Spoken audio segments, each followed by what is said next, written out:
So you used Ranger Battalion as kind of a gateway to Special Forces. I did, yeah, definitely. And was there any animosity from... Oh, yeah. Was there? Yeah, the only accepted way to leave Ranger Battalion at the time, I don't know if it's different now, it's probably about the same. The only accepted reason to leave Battalion was like you either got picked up for Delta or you died.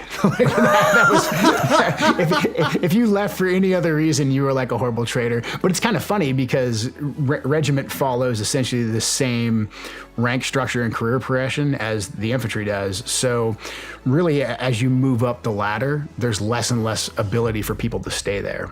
So like if you're an E5, you're gonna get a fire team, E6, you'll get a squad, but past that, there's only 4 platoons per company.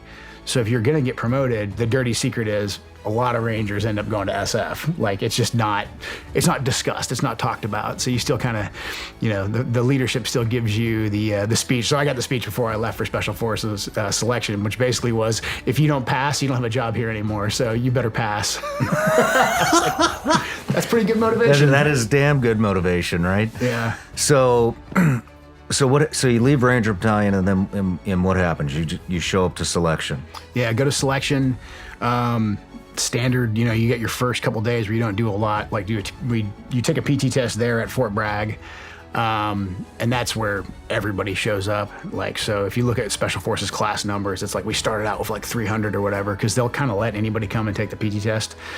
This may have changed, but this is 2001, and so they weed out a bunch of guys on the PT test, and then they take you out to Camp McCall, which is where the majority of selection is. Once they weed out that initial crop, and I think we'd only been there for a day or two, and they call us all in the classroom, and they're like, "America has been attacked," and I'm thinking like, oh, that's weird. Like, is there a scenario? Because, you do training missions, and they're like, here's the scenario. The country's been attacked, and now we're going to war in this country.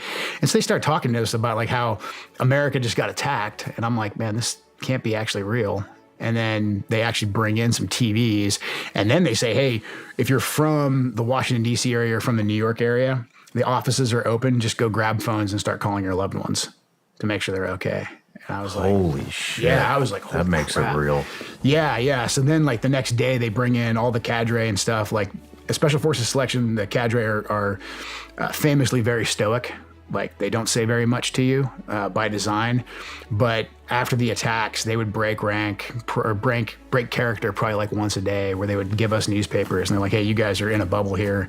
You got to realize how the country's changing. And so they would bring in newspapers that we could read before we got heavy into stress phase, so you could kind of understand what was going on. So this is right at this is like day 2. Yeah, it's like September 12th, 13th. I mean, talk about even more motivation. Yeah. If that's, you're going to do what you signed up for. How did that hit? Did that hit you at the time? I was afraid I was going to miss it, because like all the other conflicts leading up to September 11th, they had been like, if you were in the right place at the right time, you got to go to war. But if you weren't in, 3rd Ranger Battalion, in the right company, you missed out on Mogadishu, like same thing with the Gulf War and all that. So I was like, crap, man, am I going to be out here rucking around in the woods trying to get into SF while my Ranger Battalion's jumping into combat? Like, and so I was like, well, I maybe that's the way it's going to go. Because there was that, it's hard to remember now, but there was that pause right after September 11th. There was an initial push into Afghanistan, but it wasn't really until we kicked back up in Iraq again in 03, when we invaded Iraq, that we were at war in 2 different countries. There was that pause there where it's like, okay, are we just going to do a handful of strikes and then kind of go back to business as usual? Because bin Laden had already attacked the country twice. We had the embassies that got hit in Kenya and Tanzania, and we had the Cole in Aden. And so there was a lot of us that were like, and I was kind of this mindset. I was like, I don't think we're going to do anything. I think maybe we're going to like launch some cruise missiles, but are we really going to do it this time? Yeah. Was there any hesitation at all about going to war? No, I was afraid I was going to miss it. At that point, I was like, man, I'm going to be one of the, because you also, for all the combat vets you met in the late 90s, you also met a lot of other guys that had been in the Army for a really long time, and they had just, dumb luck, they missed out on their shot to go to combat. So I was terrified of being, not those guys' fault, but I was terrified of being one of those guys. I was like, crap, man, am I going to be wrong place, wrong time for my entire damn career? Yeah. That's interesting. So day 2, September 11th happens. You see it. You realize it's real. How did that affect the attrition rate of that particular class? That's an interesting question. I don't know. I don't know if there was guys that factored that in. I don't really know. I think there were some guys who had the same fear that I did, that they were going to miss their chance to go to combat.